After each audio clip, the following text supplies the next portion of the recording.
on your screen is James Gordon Meek of the New York Daily News. He has been covering the Lewis Libby trial. Here's his story, page 22 of the national edition of the Daily News. Jury told Scooter's defense ludicrous is the word that was used. Mr. Meek, you've been there nearly every day. What was yesterday? What was the atmosphere like yesterday? Well, it was a very long day because each side was given a total of 3 hours and 15 minutes to make their closing arguments to the juror, which is 12 jurors and 2 alternates. And it was grueling, to say the least. I don't envy the jury, but there were some very emotionally charged moments. I mean, you have some of the really the finest lawyers in the country who are arguing their cases, and you know it is like Perry Mason on steroids. You know, Ted Wells, who is from New York, who's representing Scooter Libby, who's on trial for perjury and obstruction of justice, is a very dramatic guy, and so dramatic that at the very end of his summation after this, literally the entire day, said, you know, I protected Scooter for the last month. Now I give him to you, and you know, please give him back to me. And as he said that, he just broke into sobs and staggered away from the jury box. And you know, people weren't; they were just sort of shocked by it.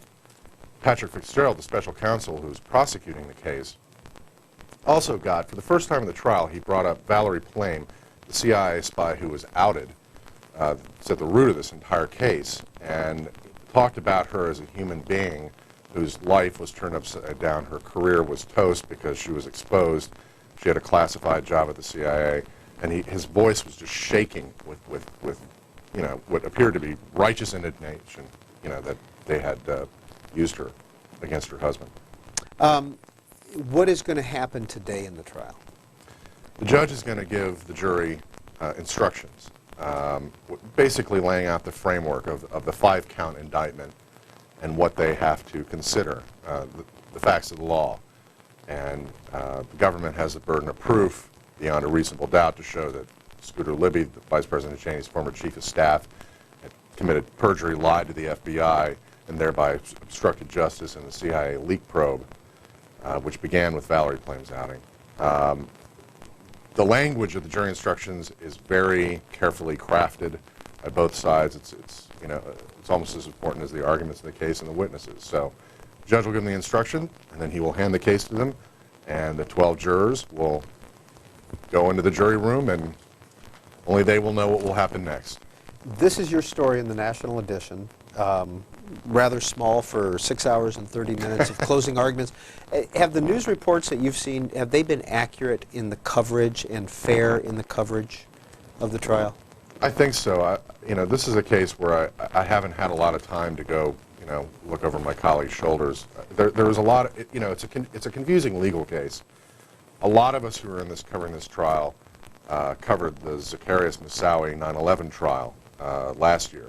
And so, you know, you find, and the bloggers have pointed this out as a criticism, that there are a lot of reporters who kind of like, it's so complicated at times, they compare notes in the press room about, you know, what is the story today. So, you know, I think in many ways, a lot of it is very consistent because, you know, they're all getting their story straight, literally, at the end of the day. But not everybody does that.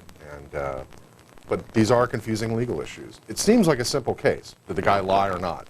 But the way it's been presented in court every day is very confusing, even for those of us who have been covering the story and breaking stories about the leak probe all along. And going back to the atmosphere, has it been a case of ping pong where, oh, that they scored a point, they scored a point? Does it seem pretty balanced, or has it been clear cut to you? Yeah, I mean, there were some days, I remember when there was a senior CI official who testified, and Libby's lawyers really diced this guy up. And Libby seemed to be very pleased, and I would almost say gloating about it. He was grinning from ear to ear the whole day as he watched his lawyers pick this guy apart. But not every day has gone that well, so it has gone back and forth. It's not the same drama as the Moussaoui trial, which had a lot of emotion and death attached to it. But yeah, it's sort of ping pong. The government has made an incredibly, I think, very solid case. And Libby's lawyers, who are very expensive and very talented, have done a hell of a job to defend their client. There's a sentence in the Washington Post article on this case that I want to show and just remind everybody. No one is charged with the leak itself. Well, the leak itself, and this goes back to columnist Robert Novak, who on July 14, 2003, ran a column in which Valerie Plame was named as a CIA operative who allegedly sent her husband, former Ambassador Joe Wilson, on a fact-finding mission to Niger to see if Iraq was trying to buy enriched uranium to build nuclear bombs. And this was seen as, or it was portrayed in this column as a possible boondoggle for her husband. At any rate, the investigation began shortly thereafter. Nobody, as you point out, was charged with violating the Identities Act, which protects covert agents. But it really cuts to, in order to prosecute somebody on that, they have to know that that person was a covert operative. And there is what we've seen in this case is that there seemed to have been, at some point along the line, confusion by people in the administration at the White House who were tossing her name around as to what she really was. They seem to have thought that she was just an analyst. Most people who work at the CIA are not covert, they're not classified, they can say where they work. I work at the CIA. And so an assumption was made that, possibly by some, a lot of people didn't bother to check either to see what her status was. But at the end of the day, nobody, as you say, was charged for that crime. But the prosecution is alleging that Scooter Libby wanted to avoid being charged for that crime, and so he concocted this cover story about his contacts with reporters. What about the Karl Rove defense, that the White House cover-up defense?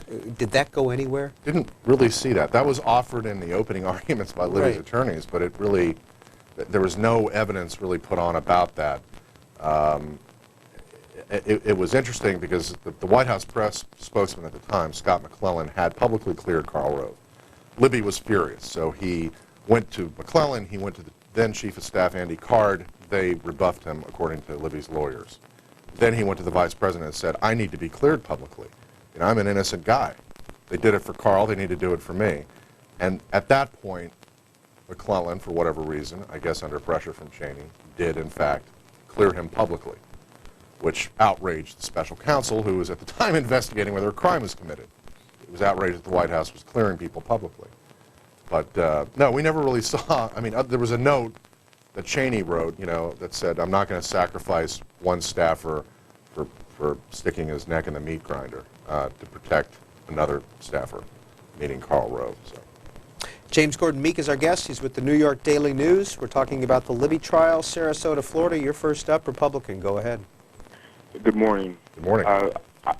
I would love nothing but to see this swept from the cycle. However, I have regurgitated all of the Kool-Aid, and I no longer think that it is a media conspiracy. I surmise that the media can only report on these things. They don't invent them. And this trial is actually not that hard to follow. You said a moment ago, I guess, it said that Cheney, well, I mean, it's pretty clear cut that Cheney was the one who told McClellan to clear him. It's on the record, I believe by McClellan himself. I love to get your guests when they speak in clear, decisive language. This whole shenanigan regarding Plame, it was as if to say, this guy's a pansy, if you will. He's a chump. He's a pushover. He's henpecked because his wife sent him over there.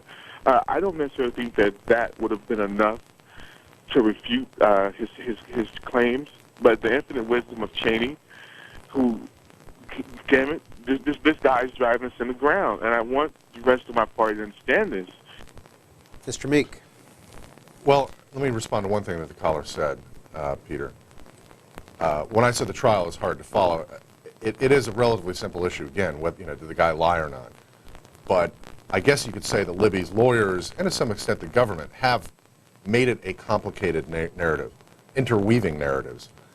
I think in part, some have speculated that Libby's lawyers are trying to confuse the jurors about the matter, the fundamental facts of the case, which may be a very brilliant strategy. I don't know. We'll see when they return a verdict, because it only takes one person to say no to the others. You could have 11 people going one way. One juror says, no, I don't agree with you, and that's it. The person is not guilty, so, or would be found not guilty in the federal system. So, Stanwood, Washington, Democrat. You're on with James Gordon Meek. Go ahead. Good morning, Peter. Hi. I'm a 46-year-old female, and I never really knew what a blog was or had never read a blog until this case came out. Earlier, Peter, you said that's a pretty small article for a 6-hour closing statements, and that pretty much hits it right on the head. That I'm a little frustrated that as important as this is, there's not been a lot of attention in the, quote, mainstream media. And what I got yesterday was that the prosecutor basically tried to throw back at the defense that what their opening statements were. The defense opening statements weren't honored. He floated the scapegoat thing. He floated the memory thing, which they chose to not put Libby on the stand, so he couldn't use that. And so, Caller, can I ask, have you been following the blog? Who have you been reading? FireDogLake.com. Right. You had a great gal on there. Yeah, Christy Harden-Smith. Yeah, that was a wonderful show. I want to thank C-SPAN. It was real balanced. You know, you had her and then the other guy. Paul Mirengoff, I believe. Yeah, that was wonderful. They've been fantastic. They're really the stars of the bloggers. The bloggers are the stars of the trial. Why is that? Well, where are they seated? They're actually in the press room with us. Okay. And the way this is set up is you can sit in the courtroom, you can sit in an overflow room next door and watch a video feed, or there's a press room for the credentialed press. With a video there's a video feed there too, and you can see the exhibits. The bloggers have been allowed for the first time, I'm aware of, in a criminal trial, federal criminal trial, to set up, and they literally do sort of like a live transcript. It's not always an accurate transcript, and they have disclaimers all over it, but this has become a must-read for a lot of people who are not in the courtroom, because it's a pretty accurate account in real time of what's being said before the jury by whom, whoever the speaker is. And it captures it, and it's very dramatic. So they're really sort of the stars of the show this time. And if you've had questions about anything, have you gone to the bloggers? If you've missed something or want an interpretation, I haven't. Have you talked to them at all? I rely on my notes more than anything, which may be incredibly dangerous because they don't allow tape recorders in the courtroom. But or even in the media room. Or even in the media room, yeah, unfortunately, but that's the way it is. But the bloggers, I can't rely on them for quotes, but yeah, I've checked them a couple of times to see, did I understand the gist of what was happening during a certain witness's testimony? But a lot of people have really relied on them. They're very popular. Boynton Beach, Florida, Republican. Hello. Go ahead. Yes, my question was, do you think that the short time that the defense took to close yesterday was the fact that they know that Libby will get a pardon from the president? It was not short. I'm glad you asked the pardon question, which is a fantastic question. I wrote about it on Sunday. The whole thing was literally a day-long closing argument. The pardon issue is pretty interesting because if Libby is convicted of perjury and obstruction of justice, he could almost certainly will appeal. But there is nothing stopping President Bush at any time, including right now, or at any time in the future, from issuing a presidential pardon. And Libby himself has spoken about the subject of presidential pardons when he testified at a House hearing in 2001. And he basically said it's virtually unfettered power. The president can do it and nobody can question him. But he has to have because of that, he has to have a very, very high standard. Those are Libby's own words. So it's an interesting thing. And I think a lot of people just kind of assume that he'll be pardoned. If you look at people who have been caught up in scandals in the past, particularly who had convictions, from Iran-Contra to Susan McDougal in the Whitewater case, these people were pardoned by presidents at some point. It's pretty common. How did they come up with 3 hours and 15 minutes each for closing arguments? I don't know. I guess that's just Judge Reggie Walton's preference. In the Moussaoui trial, as I recall, it was 90 minutes was given to each side for summations in each phase of the trial. And how strict is the timekeeping? Very, very strict. Like yes. Football game strict? Oh yeah, yeah. The lawyers, in fact, will say, "How much time do I have?" You know, and the judge they'll turn to somebody else, but the judge will say, "You've got 59 minutes left," or something. So he's a great judge. He's been I think, very fair and balanced in his presiding over this trial. New Orleans, Independent, you're on. Good morning. Hi. Good morning. I've been following this case closely since the inception, and I don't think there has ever been an example that shows the rotten underbelly of how people in power maybe choose to use that power. There is even George Bush's father, W.H., who initiated the law to begin with that was broken, said that the outing of one of our own is the most insidious of traitors that we could have. And here it is, his own son, who may indeed be involved in this, which I sincerely believe, considering the discussions that were going on.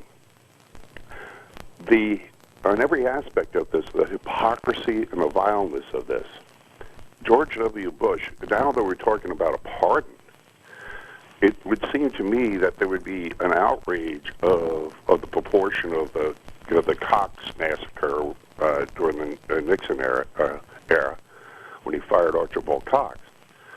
After all, he is the one that said that anyone linked to this leak would be fired, would not be in this administration. There are a lot of great questions in there. I guess what I would say, first of all, you're absolutely right. The spokesman at the time, Scott McClellan, said anybody who was involved in this would no longer be in this administration. Well, no one's lost their job, and we now know that there were at least 10 Bush administration officials who were tossing around this woman's name, several of whom were talking to reporters about it. None of them lost their jobs. Some of them are still working at the White House, including Karl Rove, the president's political guru. So I think a lot of people look at that as a credibility issue for the White House. You also mentioned the underbelly of all this. One thing that has been fascinating in this trial, not so much for people like me who operate in Washington and see this, but it's how the White House disseminates information, who they selectively leak to with an exclusive, how they, what interview format they find to be under their control, such as they cite NBC's Meet the Press. It's very interesting to see the machinations of the spin machine. Next call for James Gordon Meek comes from Jackson, Michigan, Republican. Yes. Mr. Meek, the reason the public holds the press in such low esteem is people like you. You seem to think that Valerie Plame was covert. Is that your understanding? No, sir, I didn't say that, but I will tell you what I do know about Valerie Plame.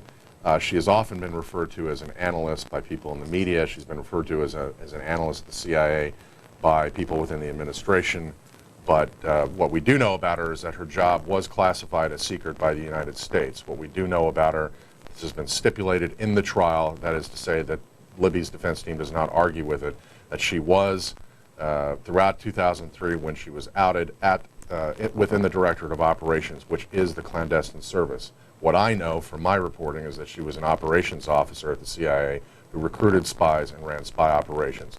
Whether or not you consider that covert or not, she certainly was covert in her career overseas.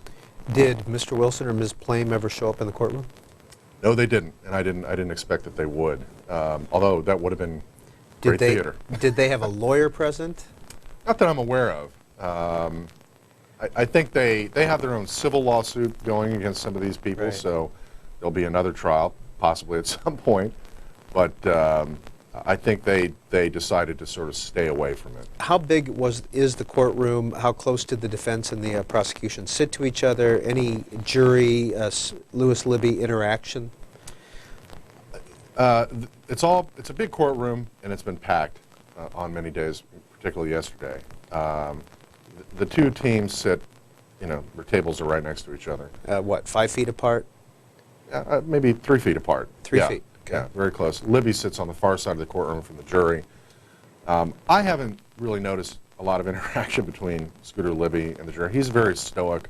He smiles at things sometimes when he's pleased by something, but he is pretty stone-faced throughout this. There was one weird day, though, when the jurors all showed up on Valentine's Day wearing red T-shirts with hearts on the shirt, except for one juror. And they just wanted to tell the judge how much they appreciated him and the court staff. And but they did, and this is highly unusual and some would say extremely inappropriate. They did address the defense saying, we'll be fair to you in judgment, but we're unanimous in thinking that the judge is great. I'm paraphrasing here. The judge is great. The court staff are wonderful. I've never heard of anything like that happening. Juries do not address defendants. Juries do not address the court. I can't help but wonder if that could be a factor in an appeal down the road, but we'll see. Has this jury been sequestered? They call it sort of semi-sequestered. They rendezvous at some point in Washington every morning, and the marshals bust them into the site. A couple of them live within a block or two of the courthouse, and they still have to go to this rendezvous site and be bussed in. But they are allowed to sleep at home and stay at home. Yeah, they are. So They're asked not to watch television, not to read newspapers, but the defense team seems to think that that is almost impossible to enforce, much less expect that they will avoid all media coverage. again, could that be a part of an appeal? And not unless you could prove it, I would think. I just think the fact that they're not sequestered. I mean, you can't sequester people for this long in a trial like this. And I guess it's premature to even talk about an appeal at this point. Worcester, Massachusetts. We have about 5 minutes left with our guest, James Gordon Meek. Hi, just a quick comment regarding your observation about the bloggers and the credit you give to them. I just wanted to point out that a lot of technology exists in terms of having those types of bloggers broadcast audio, webcasts or podcasts, as I guess they're called. And I guess if you're going to have the bloggers there, that maybe the court has to be aware that if you may find an audio version come out from the court. I'm not really keen on the details. If I can just cut in, I think that if that happened, then the likelihood is that since those bloggers are all credentialed, that Judge Walton would haul them in and hold them in contempt of court, since he issued orders about that can't happen. So I'll be very surprised if we see any audio or anything at all, or any kind of video or photos coming out of this because of the bloggers. Well, you're what is called a cyber journalist, an original cyber journalist, and ran a webzine, so you're familiar with this technology. Well, now we call it a blog. Right. In 1995, you became the first cyber journalist to get congressional and White House credentials. In 1995. That's correct. What were you doing? I was working for a magazine that was actually published on CD-ROM because the web was not anything anybody had heard of at the time, and but it was published on CD-ROM, and it was much like a website, and it was considered online. But we had advertising, we had things that were sort of traditional publishing models, and for some reason, the folks up on the Hill, the committees of correspondence, gave us credentials, and we were the first. At the time, it got a lot of buzz, but as a quaint little thing, sort of like a passing fancy or I don't know, one of these things. People were very dismissive of it at the time, but now it is the state of the art. And you went from that back to the mainstream media. Well, UPI acquired our webzine, which is called Gridlock and Load, and after that, I worked for an online crime wire called apbnews.com, and then found myself in print. Could you see yourself going back to that in a blog sort of way? I think we may have to, because a lot of people think the newspaper business is a dying medium. Do you agree? I see very, very troubling signs that don't bode well for the future of print. But it's hard to imagine that people on subways are ever going to be holding handheld computer devices to read their paper. That's what's great about a tabloid like the Daily News. As short as that story is, it's a quick read. There are a lot of the breadth of the paper is remarkable, and it's easy to open on the subway for the strap hangers. Lee's Summit, Missouri Democrat. You're on with James Gordon Meek. Yeah, thank you. I got 3 quick questions. Is there any way to block a pardon if he ends up guilty? And the second one is was anything in the trial tied into the other cherry picking by Cheney and his minions from the Pentagon and the other items? And the last one is, after the case, can Congress use the legal record and sworn testimony as evidence in any type of further investigation? Thanks. Mr. Meek. Great questions. A lot of really good questions this morning. I think Congress is going to defer to the criminal justice system on that one. The cherry-picking question, I'm not sure I understand, but as far as blocking pardons, and that's a fantastic question, maybe in theory another president could undo it, but I don't think so. I think pretty much it's accepted. Once it's done, it's done. Now, when Bill Clinton pardoned Mark Rich, not to get into the details of that story, whose lawyer, by the way, was Scooter Libby, That was a massive I'm controversy. sorry, Lewis Libby was Mark Rich's attorney. Not his pardon attorney, but Mark Rich had been charged, had fled the country. In absentia. Right, exactly. And for 10 years, Scooter Libby was his lawyer working on his case, which laid the legal groundwork for other lawyers later to seek, and they got, a pardon for him. A little ironic. But I don't know that you can undo a pardon, the bottom line is. I think it is pretty much absolute power. That is why, as Scooter himself said, you have to have a very high standard as a president to do it. Last call for our guest comes from Manheim, Pennsylvania. Yeah, good morning, Mr. Meek. Good morning. Glad to see you here today. Hey, Thank you. a word I heard a little while ago was underbelly, and the only people I think of when I hear that word is the press. And I wonder whether there's a story. I'm not referring to you. I'm not familiar with you at all, quite honestly. This is my first time seeing you. The last time I spoke on this channel was about 1990 when Bob Simon was on, when he created all that problem over there in Iraq when he violated the rules. Are you familiar with that case? Yes, and sir. They had to send out people, divert from their military missions to... So, caller, what's your question for James Gordon Meek? My question is in reference to the underbelly and the press. Can you comment on how Russert got away with not going before the grand jury? And when this is all over, will you be able to put your time into looking into the Sandy Berger case, which I find absolutely fascinating? Well, if you Google James Gordon Meek and Sandy Berger, you will find a story headline, Soxy Sandy, and I'll leave it at that. But as far as the underbelly of the press, that has been exposed in this trial. You've had reporters who've testified. You've had White House officials explain, again, how they selectively leak exclusives to people, how they have this sort of system of getting their message out, particularly if it's a damage control issue. But it also shows how reporters deal with their sources and the anonymity that's given to them. And the cover, though, we now know that cover is not absolute, since you've had, I guess nearly a dozen reporters or more testify in this case. James Gordon Meek, New York Daily News.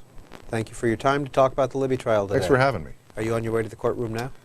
I think I'm going to go home before I go to the courtroom. And what time do you need to be there? The court begins every day at 9:30, and again, I think this morning we're just going to have the jury instructions, and they're going to get the case. So we'll all just have to hang out at the courtroom and wait for that verdict to come. Thank you for your time. Thank you. Hour and a half left to go in the Washington Journal. Pakistan's ambassador to the U.S. is next to talk about Pakistan's role in the war on terror and to respond to a New York Times article, Mark Mazzetti's article from Sunday, talking about al-Qaeda reestablishing itself within the boundaries of Pakistan. We're also going to talk with Peter Bergen of Mother Jones, who has a new piece out talking about the Iraq War's effect on terrorism. He'll be here at about 9:15 this morning, but we need some more politics from Chuck Todd over at the hotline. Good morning, Peter. We're going to start down in Georgia, where Republicans are talking about moving up Georgia's primary. They filed a bill yesterday in the Georgia House. Some House Republicans did. They want to move up Georgia's presidential primary. Currently, it's the first Tuesday in March, and they want to put it up now to the first Tuesday in February, and create a national primary. At a minimum, it's certainly going to create a southern primary atmosphere where you've got South Carolina will be on February 2nd for the Republicans. Then you would have Alabama, Georgia, Arkansas, all on February 5th, of course. Then Florida may move up, and et cetera, February 5th turning into D-Day. All these state legislatures trying to jump in. And what's interesting about the Georgia bill being filed yesterday is that they have been filled up with Republican presidential candidates over the last 48 hours. Yesterday, John McCain was there doing a town hall style meeting, and he was talking about, included more criticism of Donald Rumsfeld. He said things, saying the same comments that he said yesterday, saying he was one of the worst defense secretaries in history. But then McCain added, quote, "Now we're going into places, we're killing bad guys, and we're staying." He said if somehow the U.S. pulled out of Iraq, the terrorists would, quote, "will follow us home." He said more McCain we're building so that the economic and political development can take place. Mitt Romney will also be in Georgia later today doing a fundraiser in Atlanta. Atlanta, always a big spot for raising money. Going back to McCain a minute, John McCain is going to be, he's headed out to Southern California today. Governor Schwarzenegger's office announced a full schedule that he's going to be doing with McCain. Basically, they're going to be talking about global warming. Schwarzenegger is going to take him on a helicopter tour of Southern California and be talking about his global warming initiatives and trying to get the state to lower its carbon. What's interesting there, of course, is that Schwarzenegger, who hasn't ruled out endorsing somebody, either a Democrat or an independent, in the presidential race, is being seen with McCain. A lot of Schwarzenegger's folks in the 2006 re-election campaign have signed on to McCain. It's pretty clear that Schwarzenegger's favorite Republican candidate is John McCain. Be interesting to see what would happen, though, if McCain didn't get the nomination and if Schwarzenegger stayed on the Republican side of the aisle or sort of let his eye wander around. And finally, we close with Mitt Romney. As I said, he's going to be in Georgia today, but yesterday he was in Utah raising a bunch of money, and as one headline noted, he is sort of the unofficial favorite son of Utah. Some interesting figures, according to the Salt Lake Tribune. Romney's already raised $2 million out of Utah in this first quarter since January, and that did not include the money he raised last night.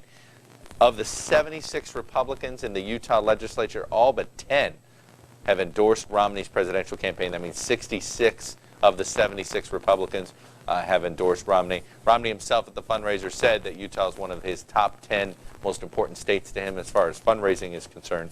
Of course, being from Utah, all it does is raise the idea that he is a Mormon, and whether that Mormon faith is going to cause him problems in the South. But obviously, his Mormon faith is helping him quite a bit when it comes to raising money and getting support in Utah, Peter. Hey, Chuck Todd, I don't think we've told our viewers yet. They might have heard, but we haven't told our viewers that you're going to be leaving us soon. Where are you going? I am. I'm going over to NBC News. Going to be serving as their political director and an honor analyst. So probably have a lot of folks at C-SPAN to think that those folks over at NBC think I'm good enough to be moving over to that side of the television sphere.